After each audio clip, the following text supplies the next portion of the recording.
Halo Sobat Bola Mania, kembali lagi di BRC Official. Ada kabar menarik nih mengenai, Tavares siapkan kejutan sambut laga musim depan, segera lapor ke direksi PSM. PSM Makassar mulai menyiapkan tim mengarungi kompetisi musim depan. Manajemen PSM Makassar dan sang pelatih, Bernardo Tavares akan bertemu pekan depan. Dalam pertemuan tersebut, kedua belah pihak akan membahas komposisi pemain. Evaluasi skuad musim ini, melihat potensi pemain layak dipertahankan dan pemain yang harus dilepas. PSM Makassar mengontrak Tavares hingga 2026. Di musim pertamanya, pelatih berkebangsaan Portugal tersebut mempersembahkan gelar juara Liga 1 yang dinanti selama 23 tahun. Tim berjuluk Laskar Pinisi ini sekarang diisi 36 pemain. Didominasi oleh para pemain muda yang berusia 22 tahun ke bawah. Tentu dengan pemain muda dimiliki, Tavares memiliki rencana jangka panjang bagi klub kebanggaan masyarakat Sulawesi Selatan, Sulsel.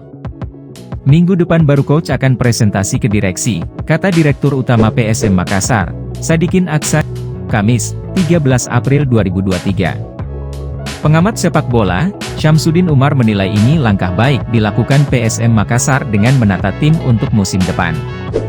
Mereka mulai membangun tim secara berkesinambungan, dari manajemen, pelatih, pemain. Sebab, di sepak bola Indonesia setiap selesai kompetisi tim selalu alami perombakan. PSM Makassar ini benar-benar sedang menata bagaimana persiapan ke depan, karena tahun ini sudah bisa perlihatkan punya performa. Peta kekuatan semua tim saya rasa sudah Tavares pahami, katanya. Sambungnya, pemain yang memang memiliki kontribusi besar untuk tim harus dipertahankan.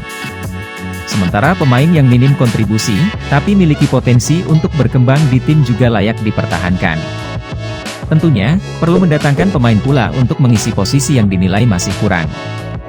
Bukan berarti secara keseluruhan dipertahankan, tapi sisa ditambah, di mana masih ada kekurangan, ucap pelatih yang bawa PSM Makassar juara Liga Indonesia 1999 hingga 2000 ini.